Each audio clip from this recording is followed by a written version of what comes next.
Mi hermano, Dios le bendiga grandemente, que es muy poco. Así que vamos a orar. Dios de la gloria, alabamos, glorificamos tu nombre. Gracias por tu amor, gracias por tu bendición, gracias por tu cuidado. Gracias, Señor, porque tú has sido bueno para con nosotros durante todo este tiempo. Dios, guíenos, Dios, de manera especial. En este comienzo, Dios, de esta nueva serie, Dios, es Buen Samaritano, Señor. En el nombre de Jesús. Amén y amén. Tengo el privilegio de haber tocado este tema, el buen samaritano, porque a mucha gente le llama, pero tú crees que eres un samaritano. Como que la parábola del buen samaritano como que es fácil. Es fácil. Mira ahora el samaritano. Pero también tenemos que reconocer que en el transcurso de la Biblia completa habla siempre del enfrentamiento del samaritano y los judíos. Y vamos a ir por esa línea. Antes de comenzar entonces a leer la Biblia, quiero ver el panorama para poder introducir al tema. Y viene la gran pregunta que yo siempre me hago. Partí de dos preguntas en estas sermones que estamos elaborando. ¿Por qué Jesús enseña en parábolas? Me hacía la pregunta como se hacían los discípulos. ¿Por qué el maestro está enseñando en parábolas? Sin embargo, el mensaje de Jesús contado a través de parábolas no fue entendido por todos los que estaban oyendo la palabra de Dios. Es una oportunidad. En una oportunidad los discípulos le preguntaron, maestro, pero ¿por qué usa esta forma de enseñar en parábola? ¿Qué mensaje este mensaje solo sería comprendido para aquellos que tuvieran en fe en Dios el Padre? Todos no podían entender lo que Jesús le estaba planteando. Pero a ustedes ha sido conocido el reino. Y esta parábola realmente del buen samaritano está dividida en dos partes. Yo me hago la pregunta, ¿por qué Jesús entonces, para darle un realce a los judíos, no le puso el título, un judío que es ayudado por un samaritano? No. Un judío que fue ayudado por un samaritano, le quitaban los fueros ¿a quién? Al samaritano. Pero la parábola dice, el buen samaritano. Así que la primera parte, esta parábola está dividida en dos partes. Que mucha gente, que voy a comentar más tarde, mucha gente no le dan importancia a la primera parte. Y se enfocan realmente en ya la historia en sí. Pero es importante que reflexionemos y entendemos por qué vino esta parábola. Y en cada parábola que hemos estado estudiando, fíjese que algo pasó antes.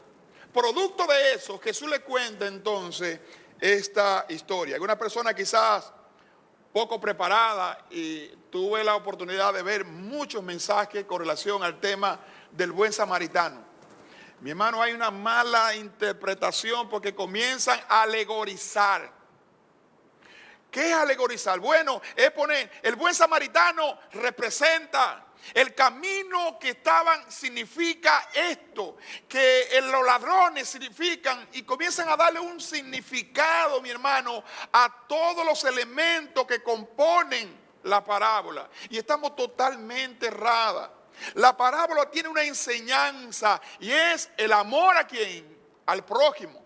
Ahí se basa, no es un asunto de ético moral. No, que el sistema religioso de hoy en día no está ayudando a los necesitados. El mensaje por ahí se llama los religiosos y la vida social. No, eso no habla de eso. No habla de eso. Y eso es lo que tratamos entonces en estas tres intervenciones.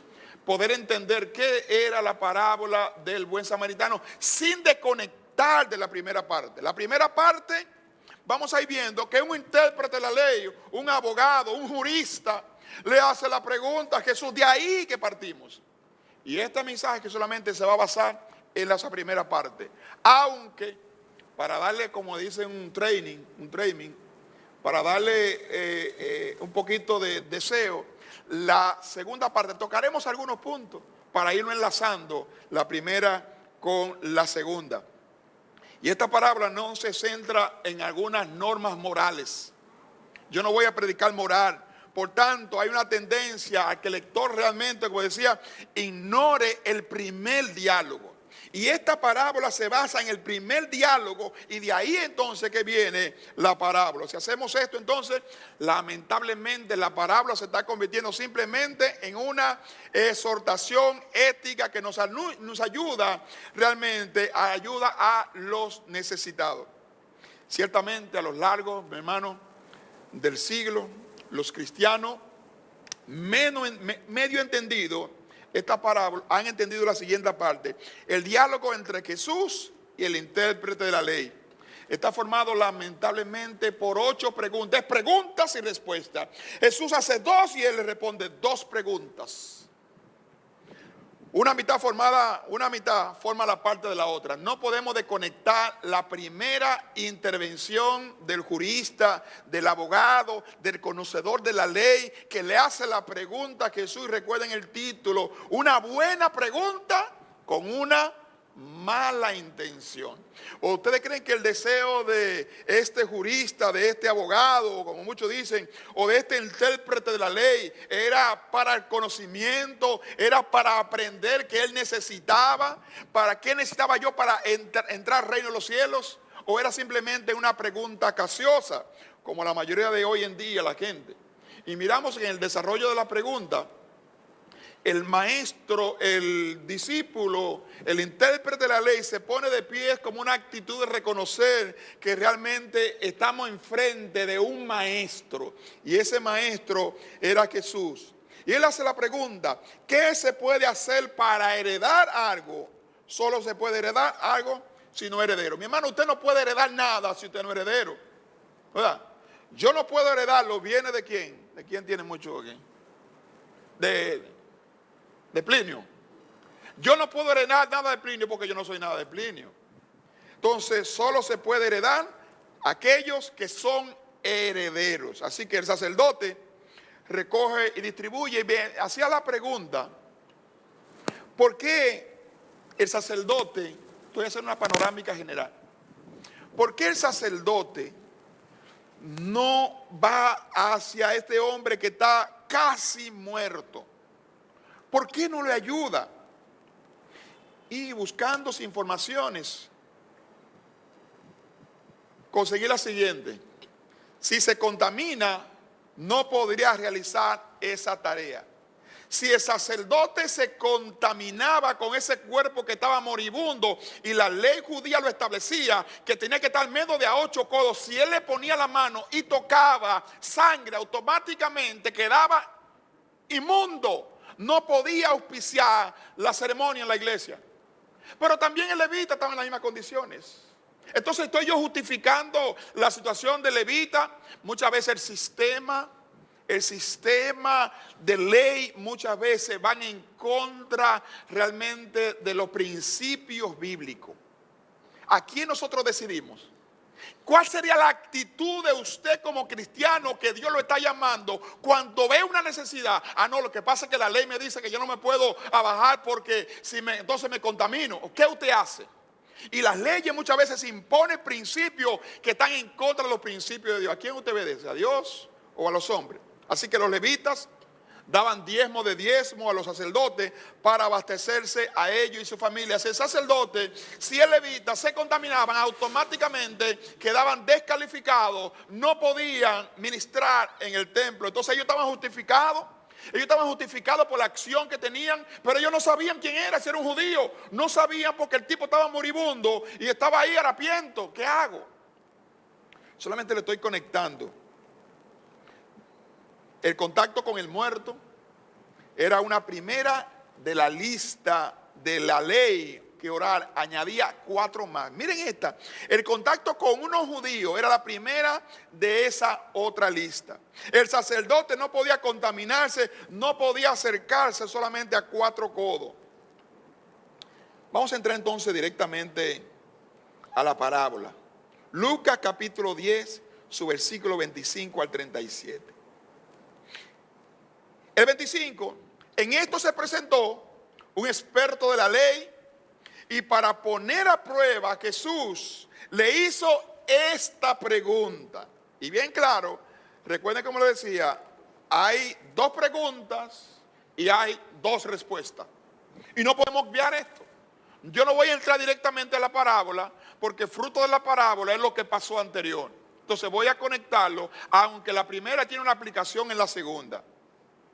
Maestro, ¿qué tengo que hacer para heredar la vida eterna?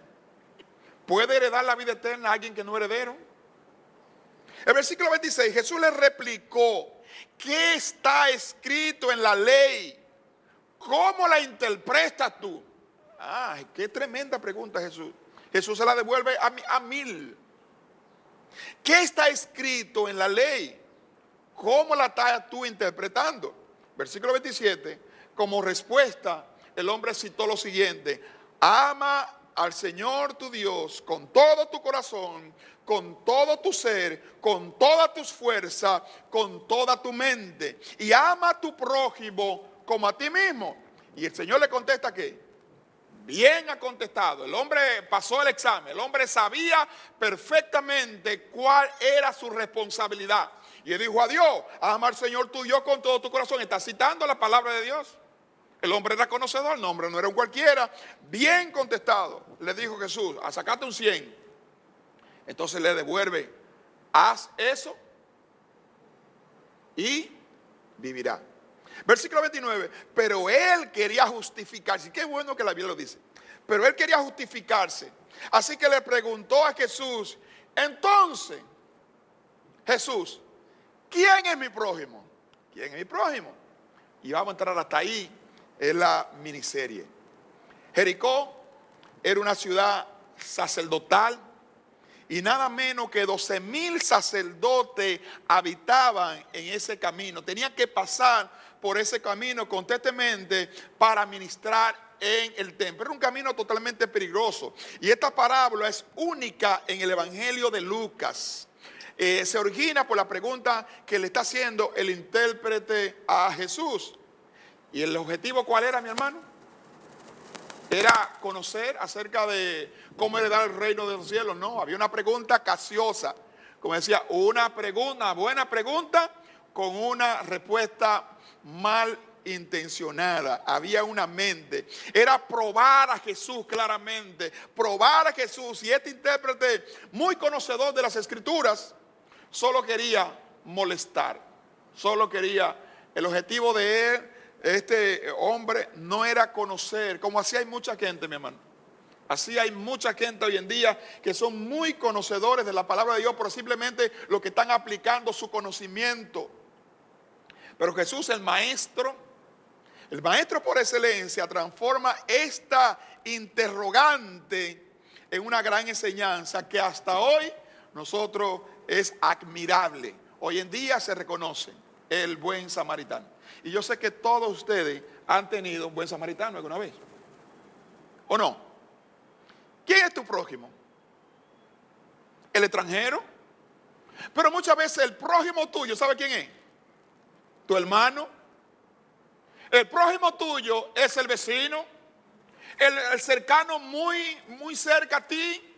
Pero muchas veces pensamos que el prójimo es, que vive en los Estados Unidos, que viene para acá por unos días, y ese es mi prójimo. Y cada uno, yo tengo mi prójimo también.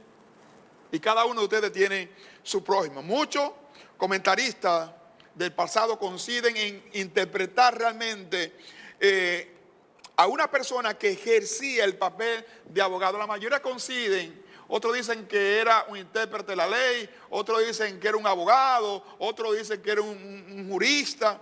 Y en aquel tiempo, nada más y nada menos, las leyes en las cuales se regían los judíos era bajo la ley mosaica, mi hermano. Era una ley estricta. El abogado interpretaba lo que la ley decía para defender al cliente o acusar a la parte demandada. Así que cuando él va a Jesús, ya él tiene, era una costumbre entre ellos, estas discusiones para poder sacar ventaja. Entonces, un conocedor de la ley de Moisés, exactamente del Pentateuco, los 5 libros de la Biblia, este hombre conocía perfectamente, le gustaba, mi hermano, se alimentaba, para eso es el abogado, ¿verdad? Le gusta discutir, no le gusta resolver, no le gustan aprender, lo que está buscando es discutir para hacer caer a Jesús. Ese era el fin. Las preguntas eran malintencionadas. Le gustaba discutir mucho sobre el asunto de la ley. Y por eso, más adelante, en otro versículo, Pablo le advierte a Tito le manda un mensaje que con relación, dice, evitar las controversias y las discusiones sobre la ley. Tito capítulo 3, su versículo 9.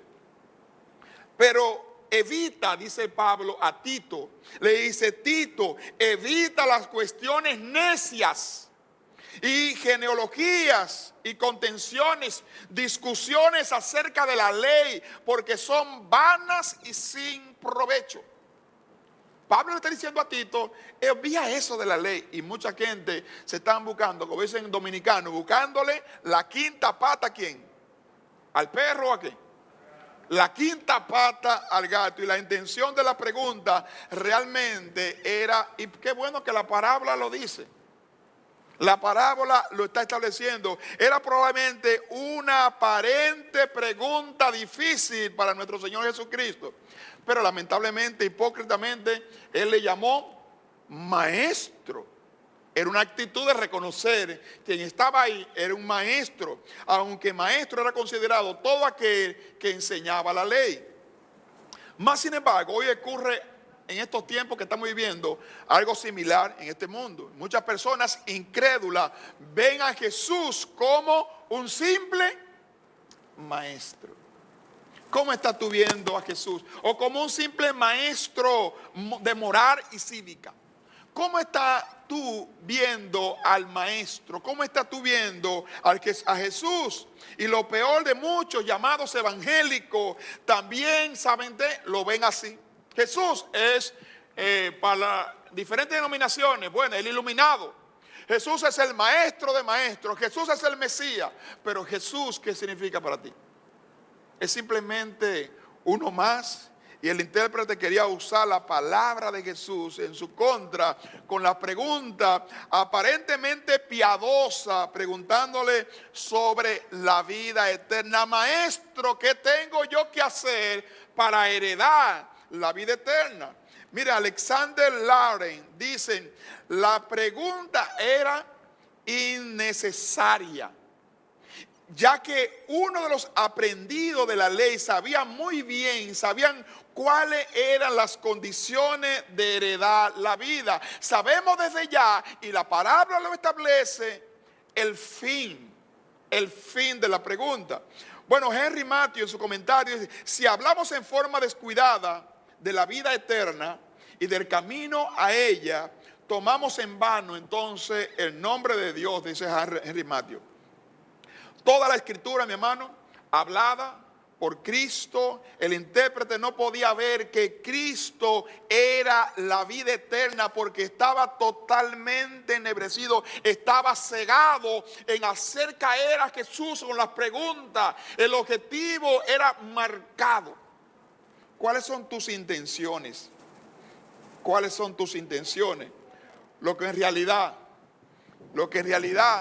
este intérprete le estaba preguntando a Jesús era lo siguiente: ¿qué obra tengo que hacer, maestro, para salvarme? Sería buena la pregunta. ¿Qué obra tengo que hacer para salvarme? ¿Qué rito debo hacer para salvarme? Su pensamiento era el mismo pensamiento de un incrédulo, mi hermano. De un incrédulo. El creer que puede ser salvo por hacer obras. ¿Cuánta gente en esta generación que estamos viviendo creen que la salvación es por obra? Todas las religiones, la mayoría, hermanos, enseñan que hay que hacer obras buenas para salvarse, como dice Maquiavélico. El fin justifica los medios. Al Capone y otros que robaban para darle a los pobres, ellos están justificados. Y cuidado con eso, mi hermano, porque el mundo está tratando cada día de mostrar el mal como algo bien. Así que no estoy hablando de Maléfica, No estoy hablando de Maléfica, una película conocida que está tratando de mostrar el mal y todo el mundo se identifica con quién. Sí, con Maléfica, tan pobre mujer. Pero no, mi hermano, el mal no puede ser. El mal no puede triunfar. Entonces esta pregunta, ten misericordia. El intérprete de la ley podía preguntar, ¿qué debo hacer para ganarme la vida eterna? Y él tenía simplemente que pedírsela al maestro: ten misericordia de mí, hijo de David, sálvame por tu misericordia. Y el maestro podía hacerlo, pero las intenciones de este hombre no eran esas. La pregunta del intérprete era totalmente malintencionada. Él no buscaba la vida eterna. ¿Cuáles razones tú estás buscando a Dios? ¿Por algunas prebendas? ¿Porque te conviene? ¿Por qué tú buscas a Dios? ¿Por qué tú buscas a Dios? No hay quien busque las cosas de arriba, mi hermano. El mundo no busca a Dios. La gente incrédula no busca la vida eterna. La gente del mundo prefiere vivir cada día en la tierra a su manera, a su antojo. El mundo de hoy en día está buscando cada día vivir lejos de Dios. La gente del mundo se pregunta, ¿qué comeremos mañana? Porque están pensando en el presente. ¿Qué comeremos mañana? ¿Qué ropa nos vamos a poner? ¿Cómo conseguiremos el dinero para nosotros vivir una vida holgada? ¿Cómo prosperar económicamente? Eso está el mundo alejado de Dios, pero poco, muy poco se preguntan sobre la salvación de su alma para la vida eterna. Esos temas no me interesan.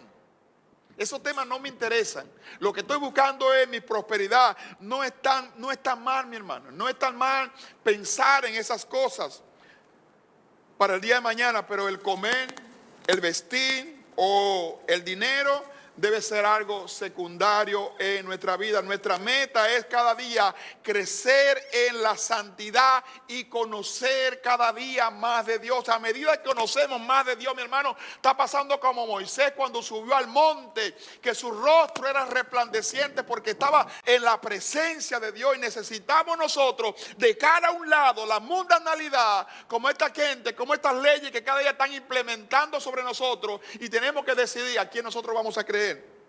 Y esta es la parábola, mi hermano, de Jesucristo. Nos dice exactamente cómo obtener la salvación, como en otros pasajes, por ejemplo. Pero si dice cómo vivir como justo ante los ojos de Dios. ¿Cómo yo puedo vivir justo ante los ojos de Dios? Juan capítulo 6, su versículo 47. De cierto os digo, el que cree en mí tiene vida eterna.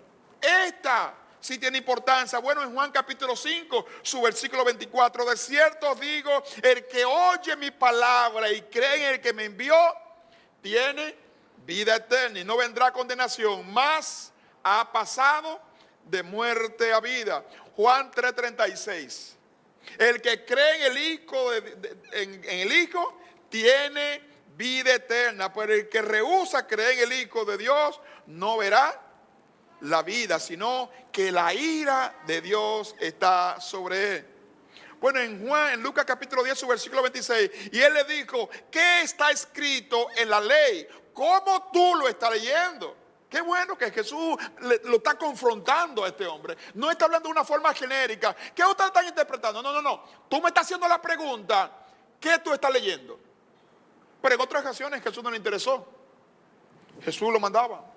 Jesús le habló en parábola para que ellos no entendieran. Pero a este Jesús tiene la delicadeza de acercarse a él. Le dice, ven acá, ¿qué tú estás leyendo? ¿Qué lees? Y él le contesta claramente. Jesús conocía realmente la ley más que cualquier intérprete humano. Estábamos ante el maestro de maestros. Y imagínense ustedes, que usted esté presente ante alguien que escribió un libro y usted esté explicando ese libro y el que escribió el libro está sentado ahí. ¿Cómo usted se siente? Como presionado, ¿no verdad? Lo haré bien, pero si usted conoce, si usted sabe que el que escribió el libro está sentado ahí, ya como que le pone presión a usted y lo está mirando. ¿Cómo lo dice? Bien. Y cada vez que va a hablar, ¿no verdad? Pero si usted no sabe que el que está sentado ahí, no saben qué es el maestro, qué es el autor del libro, le pasa desapercibido. Él era el autor de la ley. Dios, el autor de la Biblia. Jesucristo es el mismo Dios. Y Jesucristo dijo, no vino para destruir, ¿qué? Para destruir la ley de Moisés o los libros de los profetas. Mateo capítulo 5 sobre el versículo 17. No he venido para destruirlo, sino para darle completo significado. Si antes Jesucristo, mi hermano, se manifestaba a través de tipo de Jesús o de simbolismo, ahora en su primera venida vino a darle el significado del Antiguo Testamento. En vez de darle una respuesta, Jesucristo aquí hace una contrapregunta. Jesús no le trata como le trató a otros que le hicieron la misma pregunta. Por eso decimos que Dios es soberano sobre todas las cosas. ¿Por qué Dios te bendice a ti y a mí no? Ah, Señor, tú lo bendices, tú lo diste y a mí no. No, Jesús en otra ocasión, a otros que le hacían la pregunta que le hacía, le contestaba de una forma no adecuada. Jesucristo le muestra su misericordia. Poco faltaba para que Jesús le diga, pretende tentarme a mí. Jesús podía decirle, tú estás pretendiendo tentándome a mí. Y Jesús sabía los corazones porque era el mismo Dios. Las intenciones del corazón de este intérprete de la ley, Jesús la entendía perfectamente. Jesús podía decirle, ven acá, pues yo sé lo que tú estás pensando. No.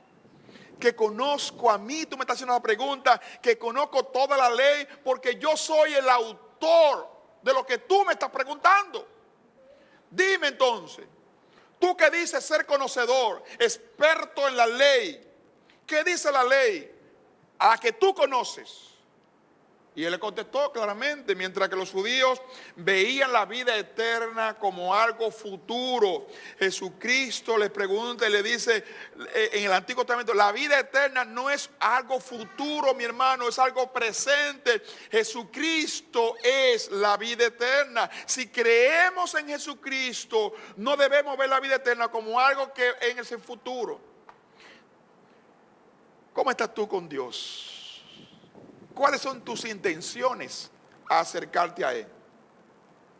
Miren el versículo 27. Aunque dejemos de vivir en este mundo, podemos estar confiados, mi hermano, que despertaremos en la eternidad con Dios. Aquel respondiendo dijo, amarás al Señor tu Dios con todo tu corazón y con toda tu alma y con todas tus fuerzas y con toda tu mente, y a tu prójimo como a ti mismo. Muy bien, ha contestado. El hombre conocía perfectamente, igual que tú, igual que yo, que en cada situación de nuestra vida podemos responder acerca de la Biblia, pero simplemente son simple conocimiento. Y aquí miramos que el intérprete responda a la contrapregunta de Jesús: amar a Dios en todo tu corazón, con toda tu alma y con toda tu mente. Y el corazón realmente aquí, en esta parte de la Biblia se menciona aquí, es como el órgano que tenemos a la izquierda de nuestro pecho. Desde que somos cristianos, recibimos entonces el Espíritu Santo, tenemos la capacidad de amar al prójimo. ¿Cuál es tu prójimo? ¿Cuál es tu prójimo? El prójimo es aquel moribundo que viene harapiento pidiéndote. Ese es tu prójimo. Muchas veces el prójimo está tocando tu puerta. Está tocando tu puerta, pero tú quizás puedes decir, bueno, yo no tengo las condiciones. Pero sí, mi hermano, usted tiene las condiciones. Muchas veces pensamos, no, pero que yo no tengo las condiciones para ayudar, mi hermano. Hay que amar al prójimo así como Dios nos ama a nosotros. Muchas veces tenemos que desprender nosotros para amarlo, quitar nuestra comodidad. ¿Usted cree que era fácil para el buen samaritano detenerse donde un hombre tenía que hacer una trayectoria muy lejana y ver a este hombre moribundo y sentarse, recogerlo? Tenía un botiquín, prepararlo. ¿Usted cree que era fácil? Le costó. Mi hermano, amar al prójimo cuesta. Amar al prójimo cuesta sacrificio, pero nosotros no queremos sacrificarnos. Maestro, ¿qué haré para heredar la vida eterna? ¿Qué haré para heredar la vida eterna? Quizás esta pregunta del intérprete fuera real. No había una respuesta clara acerca de la salvación. No había iglesia en ese tiempo. Si se había derramado el don del Espíritu Santo, Cristo no había muerto en la cruz del Calvario. No se tenía realmente un amplio conocimiento acerca de la gracia de Dios hasta ese momento, como lo conocemos usted y yo. Los hombres morían realmente con la esperanza de que del Redentor sujeto a la servidumbre. por el temor de la muerte. Y por eso en Hechos capítulo 2, su versículo 14 y 15, entonces Pedro, poniéndose en pie, los 11 alzó su voz y hablándole diciendo, varones judíos y todos los que habitáis en Jerusalén, esto sea notorio, oí mis palabras, porque esto no es tan borracho como vosotros pensáis, siendo la hora tercia del día. Seguramente, mi hermano, por eso Jesucristo sacó tiempo para hablarle directamente. Nosotros que estamos bajo la gracia, tenemos conocimiento de la gracia, y ellos no. Las preguntas necias son como flores, y esta frase me gusta mucho, la resalté varias veces. Las preguntas necias son como flores en la vida de los sabios. A otro el Señor no le contestó. Y a algunos realmente le retrujó con otra pregunta. Pero a este le dijo, ¿qué está escrito? ¿Qué tú estás leyendo ahí? Contéstame. ¿Qué tú lees? Y respondió, amarás al Señor tu Dios con todo tu corazón, con toda tu alma, con todas tus fuerzas y con toda tu mente, y a tu prójimo como a ti mismo. Él sabía claramente lo que tenía que hacer. Pero ¿por qué no lo hacía? ¿Por qué no lo hacía? Porque las intenciones de este abogado, las intenciones de este intérprete de la ley, de este jurista, ¿cuál era? Hacer caer, tentar a Jesús. ¿Cómo estás tú viniendo a los pies del Señor? El intérprete de la ley, más que bien, era de la Torá. Personaje dedicado realmente al estudio, a la interpretación de la Torá. Era especialista en esta parte que plantea a Jesús una interrogante con el objetivo realmente de hacer caer. Conocía. Ustedes no saben que muchos abogados hacen eso mismo. Van al acusado, te tiran preguntas. Por eso le decían, usted tiene derecho a tener un abogado. Cualquier cosa en contrario, porque fácilmente en el medio del juicio le tiran una pregunta para ver si usted cae. Entonces usted puede, la opción, ¿usted puede contestar? No, magistrado, no quiero contestar. Y se le respeta. Aquí él hace la pregunta, ¿qué miramos aquí? Los judíos se veían como descendientes puros, mi hermano. Había también otro problema serio. Los judíos se consideraban puros de Abraham, mientras que los samaritanos estaban mezclados, eran paganos. Qué bueno que Jesús le hace esta pregunta. Jesús le habla esta parábola. Eran descendientes de los judíos que sus días se habían mezclado con gente de otros pueblos desde el exilio de Israel. Por eso estamos mirando que en la Biblia hay mucho enfrentamiento contra judíos y su buen samaritano. Ustedes no recuerdan, ¿cómo tú siendo judío me pides a mí agua de beber? Tú no sabes que los judíos y los samaritanos no se llevan bien. Y miramos a la luz de la Biblia el enfrentamiento que hay contra los judíos y los samaritanos. Y yo hago la pregunta, ¿por qué Jesús entonces no arregla esta historia y pone entonces el judío que fue ayudado por un samaritano, no por el bueno? No, el objetivo aquí era resaltar la acción que hizo el samaritano, ayudar al prójimo. Y este amor expresado por un hombre de Samaria, que es odiado por los judíos, y ellos no podían entender cómo un samaritano, cómo podía ayudar, y viceversa, qué movió a misericordia a ayudar a este hombre. Mi hermano, ¿qué te motiva a ayudar al prójimo? ¿Cuál es la motivación? Y hay mucha gente que ayuda al prójimo de la siguiente manera: bueno, yo lo voy a ayudar porque tengo un viejito en mi casa que lo estoy cuidando. Él tiene 85 años, pero cuando se muera, todos los bienes pasan. Bueno, hay una película que estaba viendo la semana pasada con esa misma temática. Esa señora se dedicaba, era una abogada, hizo un emporio económico y ella se dedicaba a captar viejitos ya que estaban pasados en edad, pero que almacenaban una grande fortuna. Y ella entonces suministraba una instancia al juez y buscaban médicos en su clínica y le hacían un certificado y le decían que la señora tal no está en condiciones, que necesita la ayuda de una persona, y entonces el juez dictaminaba a esa abogada y ella era la que se encargaba de administrar, y la llevaban, la despojaban de la casa, la despojaban de todos los bienes y ella entonces administraba todos los recursos. Al final, ¿cuál era? Y ella le daba la medicina, la atendía muy bien. Y usted dirá, bueno, está bien eso, lo estaba ayudando. Y a muchos engañó.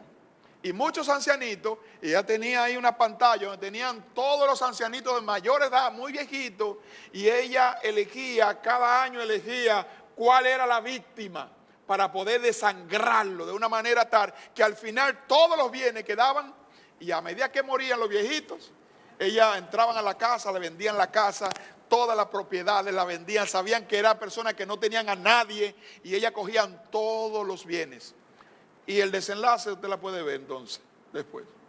Cayó, como siempre, en la garra de una persona que era poderosa económicamente, pero era un testaferro de unos maleantes que tenían joyas preciosas, y ahí entonces cayó. Y ahí entonces ya ustedes saben el resto de la historia. Como dicen por ahí, colorín colorado, este cuento ha terminado. Mire que dice en Juan capítulo 4, su versículo 9. La mujer samaritana le dijo, ¿cómo tú siendo judío me pide a mí de beber, que soy mujer samaritana? Porque los judíos y los samaritanos no nos tratamos entre sí. Por lo tanto, miramos aquí que el amor en contra de la natura. ¿Qué significa eso? En contra de la corriente, no sigue la corriente caudalosa del río egoísta de este mundo. Los seres humanos somos buenos, mi hermano, para poner excusas. Estoy dando una pincelada ya para el segundo. Cuando tenemos que hacer algo que no nos gusta, somos muy cuidadosos, nos ponemos demasiadas excusas. Para ayudar al prójimo ponemos tantas excusas. Tantas excusas. Para Jesús, siempre lo más importante de la ley fue el amor sobre todas las cosas. Y al prójimo como a nosotros mismos. Siempre Jesús se interesó en el amor. Y por eso, ¿qué hace Dios? Manda a morir a su Hijo unigénito por cada uno de nosotros. Lo hizo por amor. La ley no puede estar por encima de los principios bíblicos. Mi hermano, téngalo por seguro que si mañana República Dominicana implementa leyes que están encima de los principios bíblicos, tendrá un pueblo cristiano de frente, un pueblo cristiano oponiéndose. ¿Cuáles son tus intenciones? ¿Cuáles son tus intenciones? Entonces, hablando del amor al prójimo, ¿alguna vez tú has puesto excusa para no amar a alguien? Ha puesto excusas y que reconocemos que la Biblia, el amor no es como sentimiento, sino como una decisión de buscar bien a la otra persona. Hemos puesto nada más y nada menos que excusas para no buscar a alguien. Y yo recuerdo que a veces me decía, tú vas a pasar, está lloviendo, y yo tengo mi vehículo. ¿Tú vas para la iglesia? Y que muchas veces hay hermanos en Cristo que le decimos, mira, yo no voy a pasar por ahí, resuelve como pueda. Mi hermano, nos cuesta a nosotros. Mi hermano, ¿cómo si una gente va para la iglesia y tú vas a pasar por ahí? Pues mi hermano, mira, yo te paso a buscar. Y si tenemos que dar una milla más, vamos a dar una milla más. Eso es amar al prójimo. No sigue las mismas intenciones del jurista. No sigue las mismas intenciones, siempre poniendo excusas para tentar a Jesús. ¿Alguna vez hemos pensado en ciertas personas que se merecen nuestro amor? ¿Has pensado alguna gente que merecen nuestro amor? Hemos pensado que no tenemos tiempo, no tenemos dinero para hacerlo. Sí, mi hermano. Tenemos dinero, tenemos condiciones para hacerlo, pero muchas veces no queremos perder nuestra comodidad. Queremos estar ahí, no, que mi confort, yo no puedo ayudar. No, mi hermano.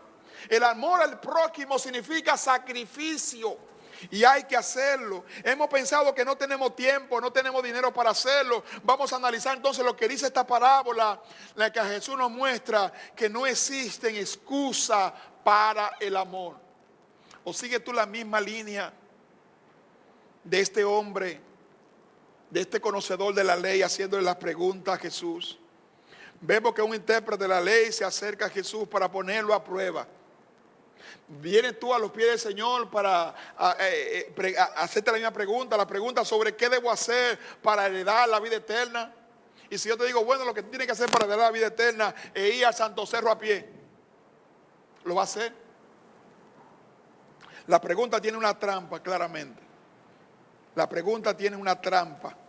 Porque si Jesús respondía en algo que no estaba en la ley, se le podía acusar que él no era de no ser judío. La pregunta tenía unas malas intenciones. Así que él le está haciendo la pregunta. Y si decía algo entonces que estaba en la ley, entonces decía, pues tú no tienes nada de importancia. Mire la pregunta. Por eso era necesario que Jesús lo abordara con 2 preguntas y 2 respuestas. Por eso a Jesús le interesa a este conocedor de la ley, para hacerle y confrontarlo. Y si decía algo que estaba en la ley, entonces decía, bueno, lo que tú tienes que decirme ya yo lo sé. Así que lo que tú no eres un gran maestro. No.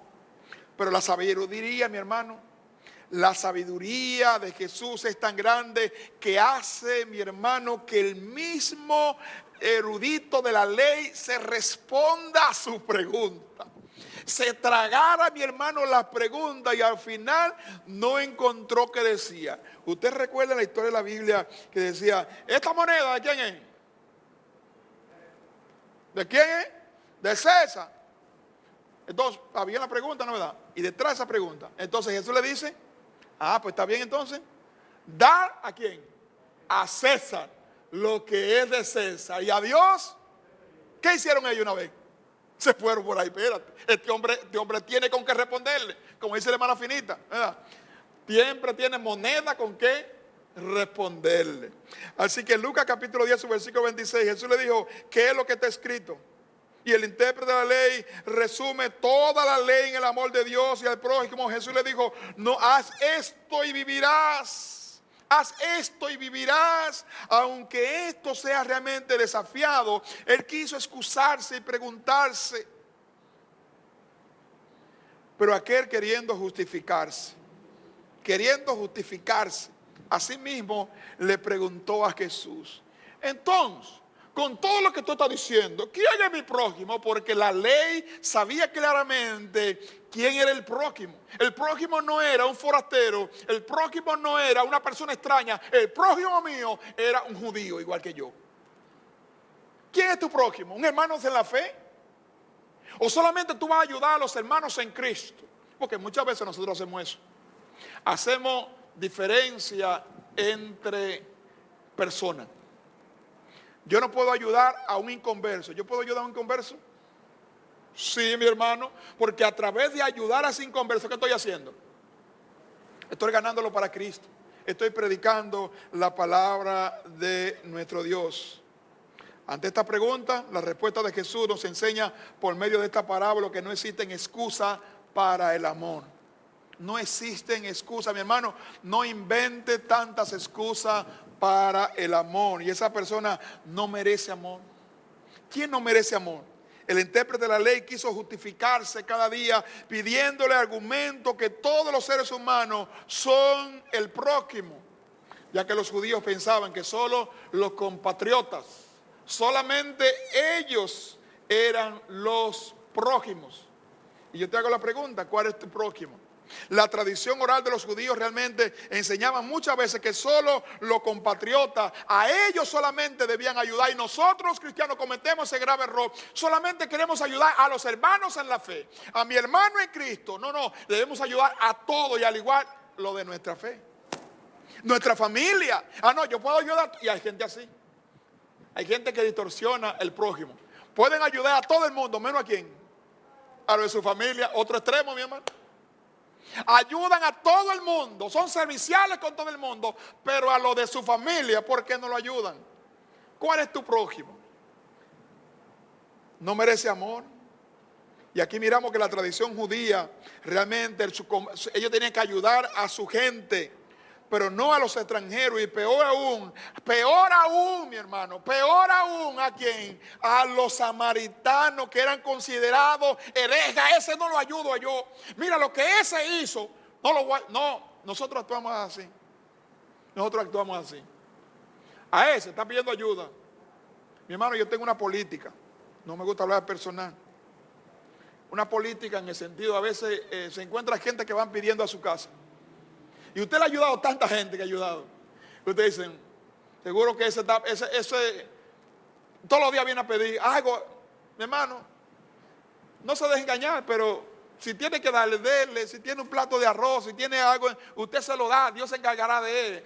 No viva preocupado, pero cuidado si me está engañando a mí. Dele, ayúdelo, ayuda al prójimo. Cuando viene a ver, está ayudando a un ángel. Pero nosotros, espérate, ese hombre viene a pedir todos los días.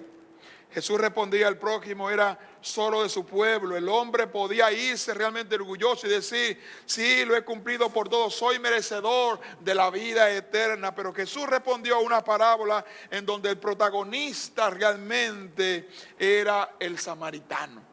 El samaritano. ¿Cuál es tu posición? Jesús le respondió al hombre: descendía de Jerusalén a Jericó y cayó en manos de unos ladrones que le robaron todo lo que tenía y lo hicieron dejándole así casi muerto, dice la Biblia. El versículo 31, por el camino descendía un sacerdote, aunque lo vio, siguió de largo. Lucas capítulo 10, versículo 32, cerca de aquel lugar pasó también un levita, aunque lo vio, siguió de largo. Y yo, cuando estaba preparando toda esta parte, decía: pero venga acá, ¿estaba correcto que el levita, el sacerdote hicieran lo que hicieran? Ellos estaban obedeciendo lo que establecía la ley. No estoy justificándolo. Pero un sistema que estaba impreso sabía que él no podía hacerlo, porque si él tocaba el cuerpo sangrentado, él no podía ministrar en el templo y automáticamente quedaba desahuciado hasta que él sea santificado. Entonces, ¿lo voy a hacer o no lo voy a hacer? ¿Obedezco a las leyes impuestas o obedezco a Dios? Y esa es la disyuntiva que hoy en día nosotros nos enfrentamos a un mundo corrupto. ¿Estamos dispuestos a qué? A lo que dice la ley, o muchas veces no ha pasado a nosotros. Estamos pagando la luz muy cara, ¿no verdad? Pero hay alguien que te la arregla, ¿no verdad, Plinio? Hay alguien que te la arregla, como dicen, le ponen, no le voy a decir porque le voy a decir la técnica, le ponen miel, para que vaya más lento. Yo te lo pongo, yo te arreglo eso. Eso yo te lo arreglo. ¿A quién tú obedeces? O le hacen, dominicano que inventa tanta, le ponemos algo que se esta cuestión para engañar siempre. ¿A quién tú estás dispuesto? Está traicionando, está desobedeciendo lo que está establecido, y la Biblia lamenta obedecer las leyes terrenales, siempre y cuando las leyes no están en contra de qué, de los principios bíblicos. Así que si me prohíben aquí adorar y alabar a Dios, entonces si se prohíbe congregarse, entonces ¿qué debo yo hacer? Siempre y cuando no sea por salud ni pandemia, ¿no es verdad? Pero siempre y cuando yo estoy mandado a obedecer las leyes terrenales, pero las leyes terrenales no pueden estar por encima de los principios bíblicos. ¿Hasta dónde tú estás obedeciendo las leyes?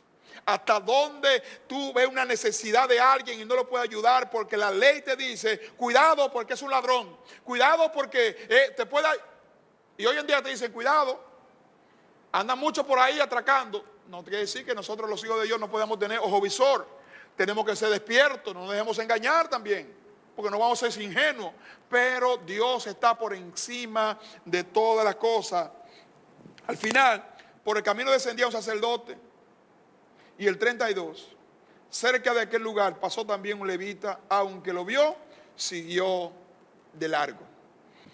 Piensen en las diferentes cosas que está pasando por la mente de un hombre golpeado mientras estaba tirado ahí.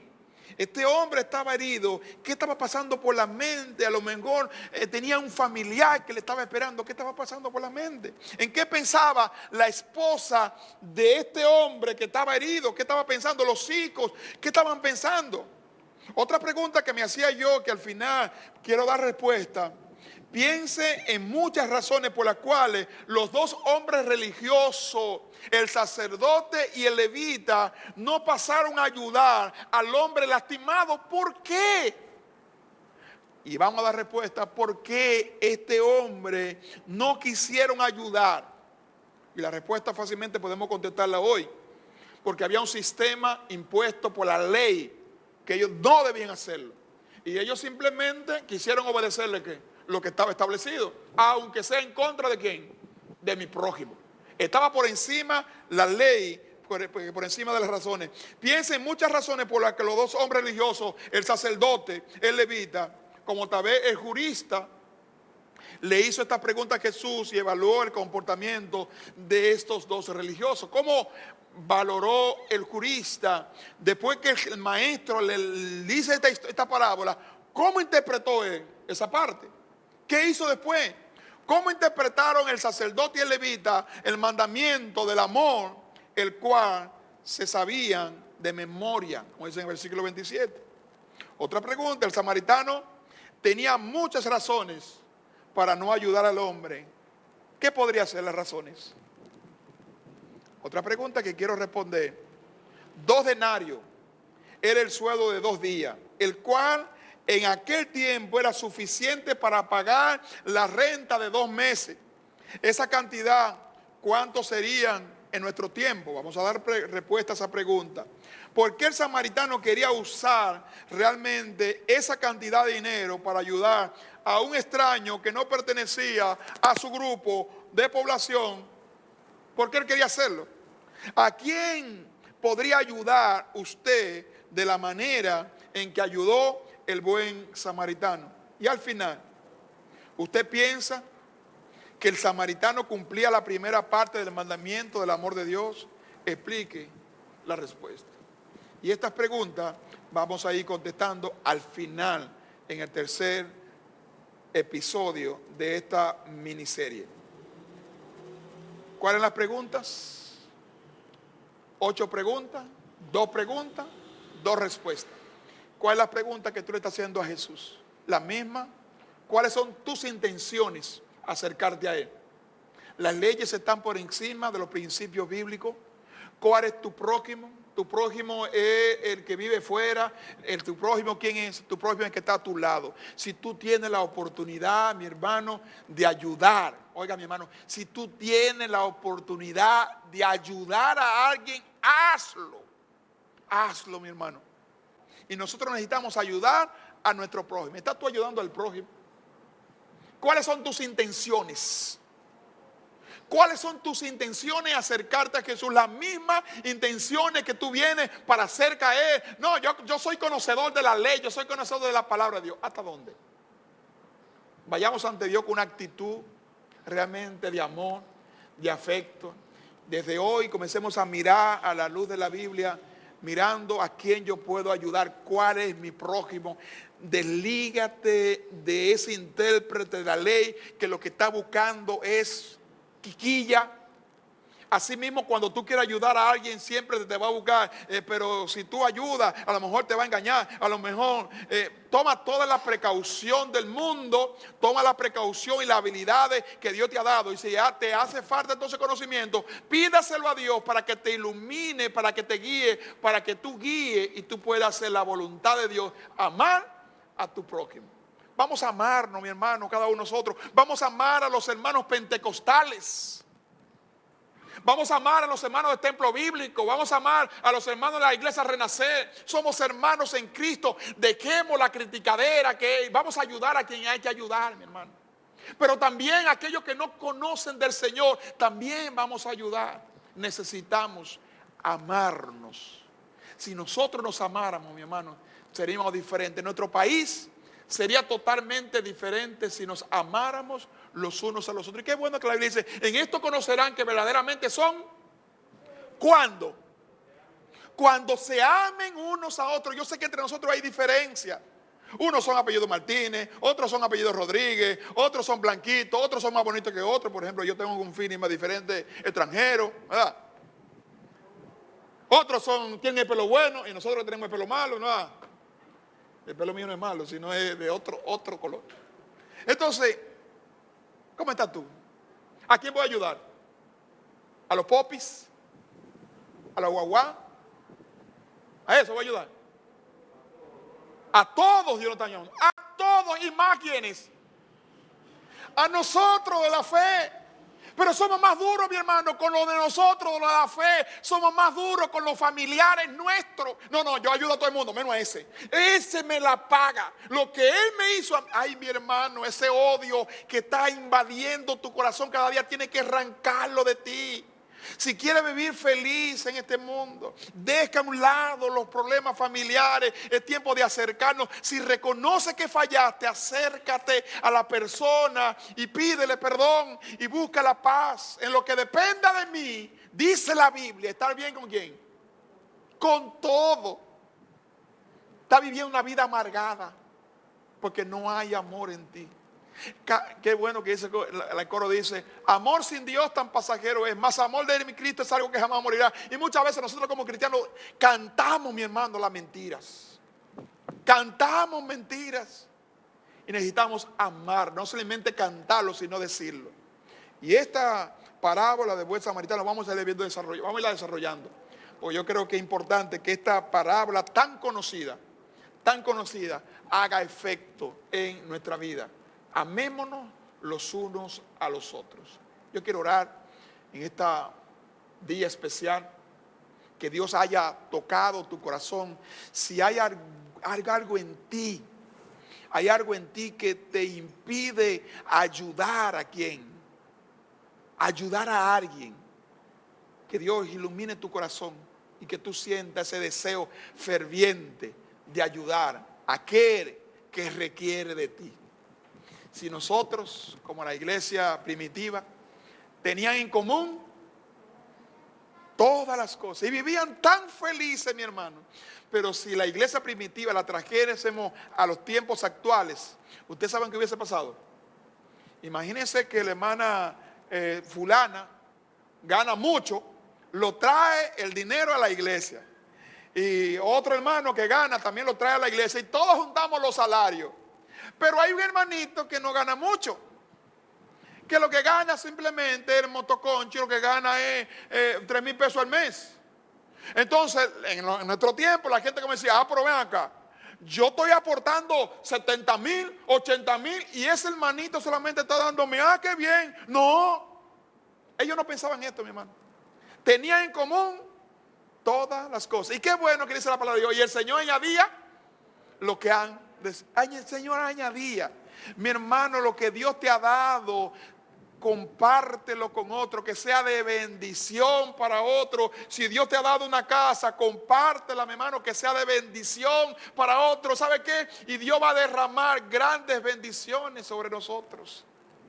Vivamos, mi hermano, ese amor y verán las transformaciones. En eso el mundo va a conocer que somos mis discípulos. Hay una persona que quiere entregar su vida a Cristo. Si tú sientes en tu corazón que también tú necesitas, no, yo voy a orar por ti para que, no. Tú en tu intimidad, yo creo que tú puedes orar a Dios, sentarte tranquilo en tu casa. Señor, muéstrame el camino. Yo no quiero ser como este abogado, este jurista, que voy a ti con intenciones no de agradarte. Órale a Dios que te ilumine para que te guíe en este camino tan difícil que estamos viviendo. Dios de la gloria. En este día, Dios, venimos delante de ti, Señor, reconociendo que somos pecadores, Dios. Gracias, Señor, porque a través de este conocedor de la ley, tú nos estás mostrando, Dios, cómo estamos viviendo el mundo, Señor, que cada día está buscando forma cómo hacerte caer, cómo hacernos caer. Pregunta capciosa, pregunta con malas intenciones, Dios. Ayúdanos nosotros, Dios, a poder permanecer en tu palabra, aunque las intenciones de ellos sean malignas, Dios. Aunque las intenciones de ellos, Dios, no sean las que tú nos estás mandando, Dios. Que esto no impida, Señor, que nosotros amemos a nuestros enemigos. Amemos, Dios, al prójimo como a nosotros mismos, Dios. Y como dice tu palabra, en esto conocerán que verdaderamente son mis discípulos cuando se ame, Dios. Que tu iglesia, Dios, sea mantenida intacta, impactada, Dios, por tu palabra, Señor. Que podamos mostrar una iglesia unida, una iglesia, Dios, que busca tu dirección. Gracias, Señor, por tu amor. Gracias por tu sangre derramada en la cruz del Calvario. En el nombre de Jesús, amén y amén.